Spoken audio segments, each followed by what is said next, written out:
2026 நடைபெறும் சட்டமன்ற தேர்தலில் தமிழக வெற்றி கழகத்துடன் முன்னாள் முதலமைச்சர் ஓ பன்னீர்செல்வம் மற்றும் டிடிவி தினகரனின் அம்மா மக்கள் முன்னேற்ற கழகம், புதிய தமிழகம், தேமுதிக, பாமக ஆகிய கூட்டணி அமைக்க அதிக வாய்ப்புள்ளதாக அரசியல் வட்டாரத்தில் பரபரப்பாக பேசப்பட்டு வருகிறது. இந்த கூட்டணி உருவானால் தென் தமிழகத்திலும் வட தமிழகத்திலும் அதிமுக கூட்டணிக்கு இது மிகப்பெரிய பின்னடைவாக இருக்கும் என்று கள நிலவரத்தையும் எடப்பாடி பழனிசாமி தலைமையிலான அதிமுக கவனிக்க வேண்டி உள்ளது குறித்து விளக்குகிறது இந்த செய்தி தொகுப்பு. கடந்த 2024ஆம் ஆண்டு நடைபெற்ற நாடாளுமன்ற தேர்தலில் தேசிய ஜனநாயக கூட்டணி 18% வாக்குகள் ஓபிஎஸ் மற்றும் டிடிவி தினகரன் ஆகியோரின் பங்களிப்பால் கிடைத்தது. இந்த இரு தலைவர்களும் அதிமுகவை எதிர்த்து தமிழக வெற்றி கழகம் உடன் இணைந்தால் முக்குளத்தோர் வாக்குகளை தமிழக வெற்றி கழகத்திற்கு மாற்ற முடியும் எனவும், நடிகர் விஜய் சரியான தொகுதியை தேர்ந்தெடுத்தால் தென் தமிழகத்தில் வெற்றி பெற முடியும் என்றும் தற்போது பாஜக கூட்டணியில் உள்ள அம்மா மக்கள் முன்னேற்ற கழகம் அதிமுக இடையே உரசல் ஏற்பட்டு உள்ளதாகவும் பேசப்படுகிறது. தமிழ்நாட்டில் அதிமுக பாஜக கூட்டணியின் முதல்வர் வேட்பாளர் யார் என்ற கேள்வி எழுந்துள்ளது. சமீபத்தில் இது தொடர்பாக பாஜக கூட்டணியில் உள்ள அம்மா மக்கள் முன்னேற்ற கழகத்தின் தலைவர் டிடிவி தினகரன் செய்தியாளர்களிடம் பேசுகையில், தேசிய ஜனநாயக கூட்டணி ஆட்சி என்றாலே அனைவருக்கும் தெரியும். 2014 மற்றும் 2019ஆம் ஆண்டுகளில் நடைபெற்ற நாடாளுமன்ற தேர்தலில் தனி பெரும்பான்மையுடன் ஆட்சி அமைத்தது பாஜக. அப்போதும் கூட கூட்டணி கட்சிகளை எல்லாம் இணைத்தே மத்திய அமைச்சரவை அமைத்தார்கள். தேசிய ஜனநாயக கூட்டணி ஆட்சி என்றால் அது கூட்டணி அமைச்சரவை தான் என்பது எனது புரிதல் தேசிய அரசியலில் உள்ளவர்களுக்கும் தெரிந்த ஒன்று என்றும் குறிப்பிட்டு உள்ளார். முதல்வர் வேட்பாளர் யார் என்று கூட்டணியினர் சேர்ந்து முடிவெடுப்பார்கள். 2026இல் கூட்டணி அமைச்சரவை அமைக்கப்படும் என்றும், முன்னாள் முதலமைச்சர்கள் எம்ஜிஆர், ஜெயலலிதா இல்லாத சூழலில் கூட்டணி ஆட்சியே சரியாக இருக்கும் என்று அம்மா மக்கள் முன்னேற்ற கழகத்தின் தலைவர் டிடிவி தினகரன் கருத்து தெரிவித்து உள்ளார். இதனால் அம்மா மக்கள் முன்னேற்ற கழகத்தின் டிடிவி தினகரன், அதிமுக பொதுச் செயலாளர் எடப்பாடி பழனிசாமி இடையே விரிசல் ஏற்பட்டு உள்ளது. இன்னொரு பக்கம் தமிழ்நாடு வந்த பிரதமர் நரேந்திர மோடி அவர்கள் முன்னாள் முதலமைச்சர் ஓ பன்னீர்செல்வத்தை சந்திக்கவில்லை. ஓ பன்னீர்செல்வத்தை கிட்டத்தட்ட இந்திய பிரதமர் நரேந்திர மோடி அவர்கள் ஓரங்கட்டிவிட்டார் என்றே சொல்லலாம். இதனால் அவரும் கூட பாஜக கூட்டணிக்கு போகாமல் வெளியேற வாய்ப்புகள் உள்ளதாக தமிழக அரசியல் களத்தில் பேசு பொருளாகி உள்ளது குறிப்பிடத்தக்கது. இப்படிப்பட்ட நிலையில்தான் 2026 சட்டமன்ற தேர்தலில் முன்னாள் முதலமைச்சர் ஓ பன்னீர்செல்வம் மற்றும் டிடிவி தினகரனின் அம்மா மக்கள் முன்னேற்ற கழகம், புதிய தமிழகம் கட்சி, தேசிய முற்போக்கு திராவிட கழகம், பாட்டாளி மக்கள் கட்சி மற்றும் சுக்கு நூறாக உடைந்து திமுகவில் இருந்து வெளியேறும் கட்சிகள் தமிழக வெற்றி கழகத்தின் தலைமையில் புதிய கூட்டணி அமைக்க அதிக வாய்ப்புள்ளதாக அரசியல் வட்டாரத்தில் பேசு பொருளாகி உள்ளது. இந்த கூட்டணி உருவானால் தென் தமிழகத்திலும் வட தமிழகத்திலும் அதிமுக கூட்டணிக்கு மிகப்பெரிய பின்னடைவாக இருக்கும் என்று அரசியல் நிபுணர்கள் கருத்து தெரிவித்து உள்ளனர்.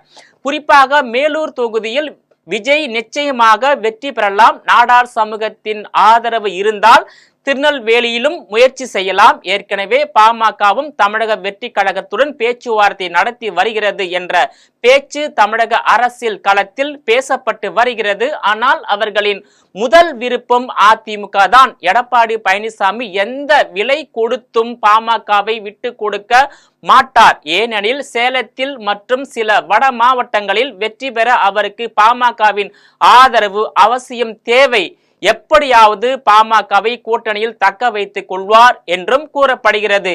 ஓபிஎஸ் மற்றும் டிடிவி தினகரன் ஆகியோர் விஜயை முதலமைச்சர் வேட்பாளராக முன்னிறுத்தினால் கூட்டணி 3ஆம் இடத்தை பிடிப்பதை உறுதி செய்ய முடியும். அதே சமயம் கடுமையாக அதிமுகவின் வாக்கு வங்கியை உடைக்கவும் முடியும் எனவும், இதனால் அதிமுகவின் வாக்குகளை தாவேக உடைக்கவும் அதிக வாய்ப்பு உள்ளதால் தமிழக வெற்றி கழகம், ஓபிஎஸ் மற்றும் டிடிவி தினகரன் கூட்டணி அமைந்தால் திமுக கூட்டணிக்கு அது சாதகமாக அமையும் என்று தமிழக அரசியல் களத்தில் பரபரப்பாக பேசப்பட்டு வருகிறது. குறிப்பாக 2011ஆம் ஆண்டு நடைபெற்ற சட்டமன்ற தேர்தலில் திமுக வடிவேலுவை வைத்து விஜயகாந்தை விமர்சிக்க பயன்படுத்தியது போல 2026 சட்டமன்ற தேர்தலில் விஜயை விமர்சிக்க சீமானை திமுக பயன்படுத்துவதாக சமூக வலைத்தளங்களில் குற்றம் சாட்டுகின்றனர் தமிழக வெற்றி கழகத்தினர். மேலும் கடந்த சில தினங்களுக்கு முன்பு நடந்த முதல்வர் மு.க.ஸ்டாலின் சீமான் சந்திப்பையும் தாவேகாவினர் சுட்டிக்காட்டியுள்ளனர். 2026 சட்டமன்ற தேர்தலுக்கு தமிழ்நாடு தயாராகி வருகிறது.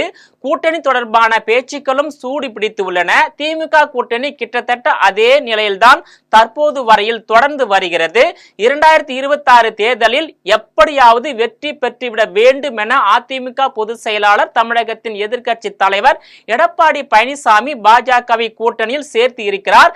மேலும் அதிமுக பாஜக கூட்டணியை பலப்படுத்தும் யுக்திகளையும் எடப்பாடி பழனிசாமி மேற்கொண்டு வருகிறார். மேலும் பாமக, தேமுதிக உள்ளிட்ட கட்சிகளை அழைத்து வரவும் பேச்சுவார்த்தை நடைபெற்று வருகிறது.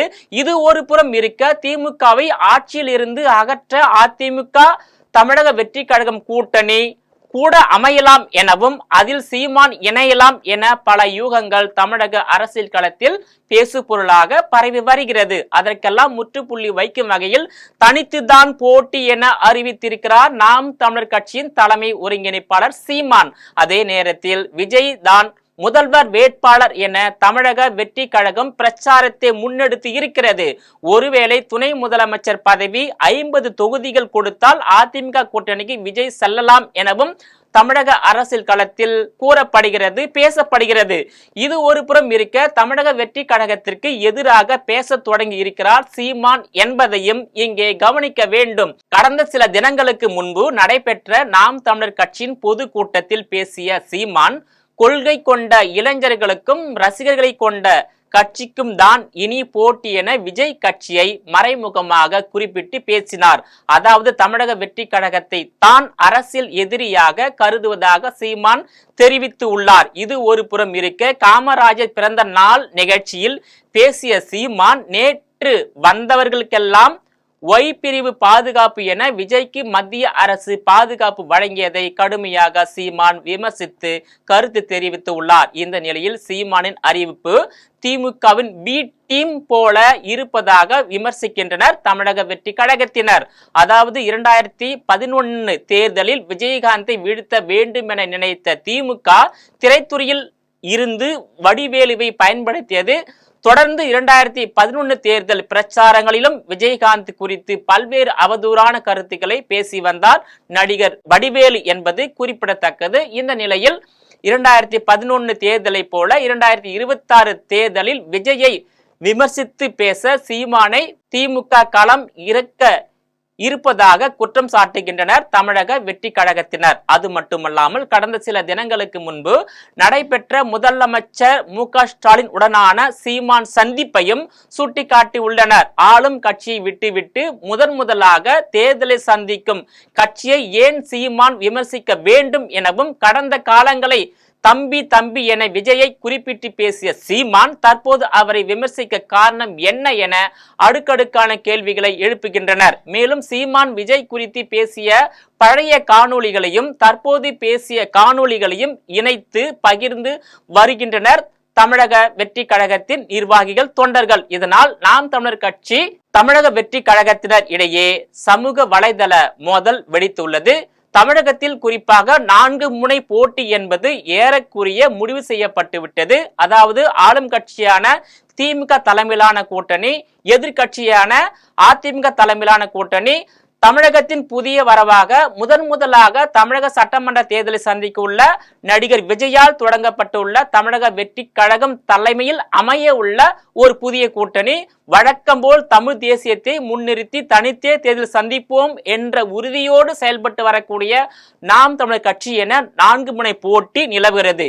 இதுல 3 முனை அதாவது கூட்டணியும் திமுகவை எதிர்க்க உள்ளது. குறிப்பாக திமுகவுடைய அந்த மக்கள் விரோத அந்த கொள்கை, குறிப்பாக கடைசி நேரத்தில் அதாவது தேர்தல் நடைபெறுவதற்கு 8 மாதங்கள் இருக்கையில தமிழகத்தின் முதலமைச்சர் மு.க.ஸ்டாலின் அவர்கள் கையில் எடுத்துள்ள பிரச்சாரம், அதாவது ஓரணில் தமிழ்நாடு உங்களுடன் ஸ்டாலின் என்ற பிரச்சாரம் முற்றிலுமாக பிசுபிசுத்து போய்விட்டது.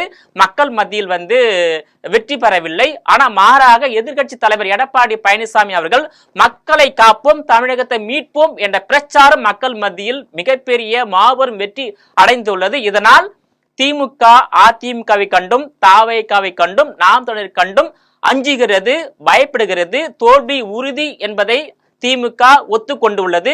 குறிப்பாக 2026ஆம் ஆண்டு திமுகவுக்கு எத்தகைய தோல்வி ஏற்படும் என்றால் 1991ஆம் ஆண்டு ஏற்பட்ட தோல்வி, அதேபோல் 2011ஆம் ஆண்டு ஏற்பட்ட தோல்வி அல்லது 2016ஆம் ஆண்டு ஏற்பட்ட தோல்வி, இந்த 3 ஆண்டுகளில் திமுகவுக்கு எத்தகைய தோல்வி ஏற்பட்டதோ இந்த 3 தோல்வியில ஒரு தோல்வி திமுகவுக்கு 2026இல் ஏற்பட போகின்றது. இப்ப எதிர்கட்சியான அதிமுக, விஜய் கட்சியான தாவேகா, சீமான் கட்சியான நாம் தமிழர் கட்சியோட மக்கள் கூட்டணியும் இணைந்து விட்டது. இப்ப 4 கூட்டணியும் திமுகவை எதிர்த்து வாக்களிக்க போகின்றது. அதனால் திமுக தமிழ்நாட்டில் தோல்வி தழுவது உறுதி. எதிரி கட்சியாக இருக்கின்ற அதிமுக ஆட்சியை கைப்பற்றுவது உறுதி. குறிப்பாக நடிகர் விஜயா தொடங்கப்பட்டுள்ள தாவேகாவா இல்ல பாஜகவா 2வது இடத்தை பிடிப்பதற்கான வாய்ப்பு உருவாகி உள்ளது என்பது குறிப்பிடத்தக்கது. நேயர்களை மீண்டும் இது போன்ற மற்றொரு நிகழ்ச்சி சந்திக்கிறேன். அதுவரையில் உங்களிடமிருந்து விடைபெறுவது நான் உங்கள் விஜயபாலன்.